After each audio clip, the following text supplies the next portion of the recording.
नमस्कार दोस्तों, मेरा नाम असित गोडबोले है और इस वीडियो में मैं शेयर करूंगा कि मैं वीगन क्यों बना और मेरी जर्नी कैसी रही। मैं पैदा एक ब्राह्मण फैमिली में हुआ था, तो हम लोग शुरू से ही प्योर वेजिटेरियंस थे। नॉनवेज के लिए हमारा कभी आकर्षण रहा ही नहीं, क्योंकि मैंने उसे कभी टेस्ट ही नहीं किया था। हालांकि दूध और दूध से बनी चीज़ों को हम पौष्टिक मानते थे और उसका भरपूर मात्रा में सेवन किया जाता था। जब मैं बड़ा हुआ तो मुझे पता चला कि स्पोर्ट्स के लिए और अन्य एक्टिविटीज़ के लिए हम लोगों को मसल्स का इम्प्रूवमेंट बहुत ज़रूरी है और मसल्स के लिए हमें प्रोटीन चाहिए। जब ये इन्फॉर्मेशन मिली तो फिर मैंने अंडों का सेवन स्टार्ट कर दिया। हालांकि ये सफ़र ज़्यादा दिन तक नहीं चला, क्योंकि वो मेरे को डाइजेशन में बहुत इश्यूज़ क्रिएट करते थे। मैं कभी कॉलेज के बाद फ्रेंड्स के साथ बाहर जाता था तो कभी कभी मैं नॉनवेज टेस्ट कर लेता था, बट मुझे उसका टेस्ट कभी पसंद ही नहीं आया। पिछले कुछ सालों से मैं हेल्थ के लिए बहुत कॉन्शियस हो गया हूँ और मेरी जर्नी जो है वो बहुत स्पेसिफिक हो गई है कि क्या चीज़ खाने से हमारी हेल्थ इम्प्रूव होती है और किस चीज़ से डिटेरियरेट होती है। तब मुझे पता चला कि वीगन चीज़ें जो हैं वही हमारे हेल्थ के लिए अच्छी हैं, क्योंकि दूध जो है ये हमारी हेल्थ के लिए अच्छा नहीं होता। गायों को बहुत तरह तरह के हार्मोन्स दिए जाते हैं और वो दूध अभी नहीं मिलता जो पहले मिला करता था। पिछले साल मैं एक फ्रूटेरियन ग्रुप से जुड़ा, जहाँ पे मेरी बात गौरव सर से हुई। उनकी बातों को सुनने से मुझे इस चीज़ का एहसास हुआ कि जो क्रुएल्टी हम दूसरों के प्रति करते हैं वही कर्म लौट के हमारे जीवन में किसी न किसी प्रकार की तकलीफ़ के रूप में आता है, चाहे वो डायरेक्ट हो या इनडायरेक्ट इम्पैक्ट हो। उसके बाद जब मैंने वीडियोस देखे कि गायों को कैसे रखा जाता है, उनसे दूध निकालने के लिए सबसे पहले उनको आर्टिफिशियल इंसेमिनेट किया जाता है। एक इतना बड़ा रॉड जो है वो गाय के अंदर घुसाया जाता है। 4-5 लोग मिलकर गाय को बांध के रखते हैं ताकि वो उसका जो विरोध है उसके बावजूद वो क्रिया सक्सेसफुल हो सके। गाय का दूध के लिए हमें उसे पहले प्रेग्नेंट करना पड़ता है, उसको हार्मोन्स देने पड़ते हैं, केमिकल्स देने पड़ते हैं ताकि वो जल्दी दूध दे, ज़्यादा से ज़्यादा दूध दे। और एक बार उसका बच्चा हो जाता है तो थोड़ा सा दूध पिलाकर उस बछड़े को अलग कर दिया जाता है।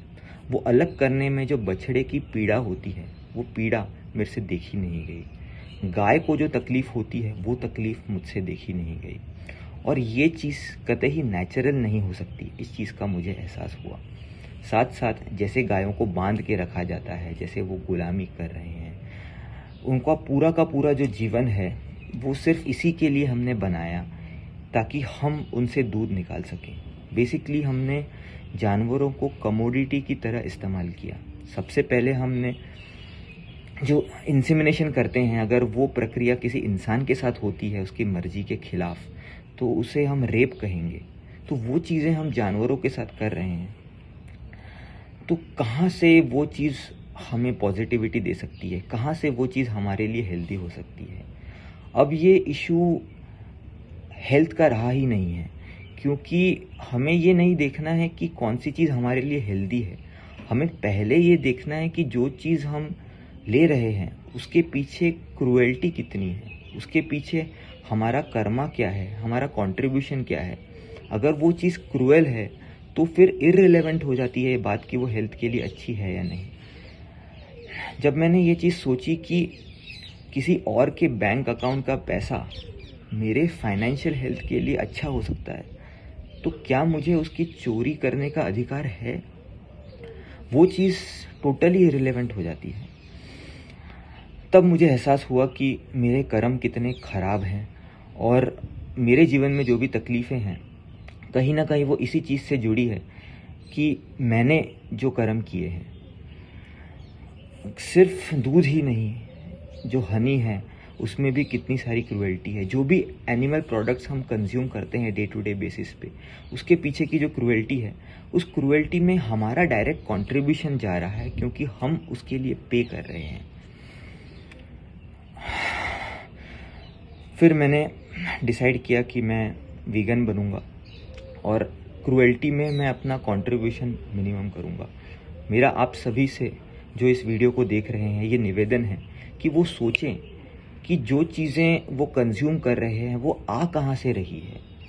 एक्चुअली हो ये रहा है कि दूध का जो पैकेट आता है उस पे हंसती खेलती गाय की तस्वीर लगती है, तो वो जो क्रुएल्टी है उसका कनेक्शन हमसे चला गया है। अगर कोई जानवर है जिसे हम देख रहे हैं जो हंस रहा है, खेल रहा है, हमारा ये नेचुरल इंस्टिंक्ट है ही नहीं कि हम उसे मारें और खा लें। ये टोटली अननेचुरल है, लेकिन इस प्रोसेस को हम देख नहीं पाते क्योंकि ये हमारे आँख के पीछे होती है। जब हम इस प्रोसेस को देखेंगे तब हमें पता चलेगा कि उसके पीछे जो क्रुएल्टी है उसको हम ही स्पॉन्सर कर रहे हैं। तो प्लीज़ आप सभी लोग सोचिए अपने कर्म के बारे में, और हो सके तो वीगन हो जाइए और अपना कंट्रीब्यूशन इस क्रुएल्टी के लिए कम कीजिए। इस वीडियो को देखने के लिए बहुत बहुत शुक्रिया। धन्यवाद।